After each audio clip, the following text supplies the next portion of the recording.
अस्सलाम वालेकुम नाज़रीन, मैं आपका मेज़बान लियाकत राजबर एक मरतबा फिर आपकी खिदमत में हाज़िर हूँ। आज हम शुरुआत करेंगे एक ऐसे परिंदे से जो नायाब है।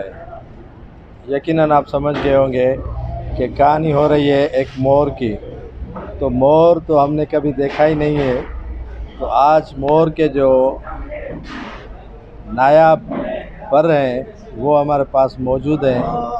तो ये चाचा लेकर आए हैं, तो हम उनसे पूछते हैं कि ये कहाँ से लेकर आते हैं और ये कहाँ से मिलता है और कैसे ये यहाँ पहुँचता है।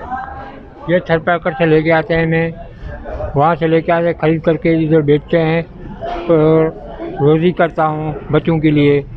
उस वजह से ये मोर ख़रीद करके लेके आया हूँ। ये पर एक कितने में जाता है? ये 50 का है, 40 का है, 70 का है। कैसे आपको ये पर मिलते हैं? हमारे को 15 रुपये 20 रुपये में वहाँ पे मिलते हैं। कौन देता है वहाँ पे? वहाँ पे छोटे छोटे बच्चे दुकानों पे बेचते हैं, वहाँ पे मैं ख़रीद करके लेके आते हैं।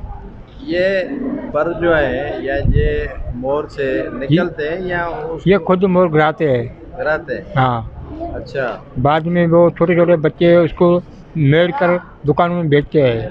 क्या खुसूसियात है इसके मोर के परों की? ये खूबसूरती के लिए, सजाने के लिए। कहाँ कहाँ पे लगाते हैं ये? ये घर में लगाते हैं, कुरान शरीफ में भी लगाते हैं और गाड़ियों में भी लगाते हैं, हर जगह पे लगाते हैं। अच्छा, कितनी दिहाड़ी डेली होती है? ये हवाई रोजी है, कभी तो 500 बन जाती है, कभी 1000 बन जाती है, कभी तो 300-400 रुपया बन जाती है। ये इसका कोई पता नहीं है कितने की दिहाड़ी बनेगी। अच्छा जी। क्या डिमांड होगी आपके हुकूमत से या इदारों से?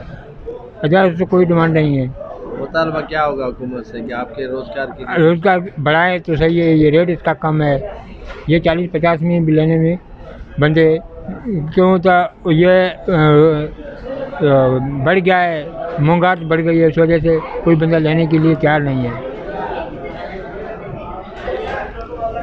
नाज़रीन, आपने सुना कि ये मोर के परों के साथ ये फ़रोख्त होते हैं, लेकिन ये कहते हैं कि दिहाड़ी कभी 300 होती है, कभी 400 होती है। ये नायाब नस्ल का मोर होता है, ये जो अक्सर थरपारकर में सहराई इलाकों में होता है। खूबसूरत मोर के ये पर हैं, ये नायाब हैं और नायाब नस्ल के पर ये फ़रोख्त करते हैं, लेकिन रोज़ी इन्हें कम व बेशतर मिलती है। ज़रूरत इस अमर की है कि इसी सनत को जो है वो हुकूमत आगे बढ़ाए ताकि इनके रोज़गार के मौके फराहम हो सकें।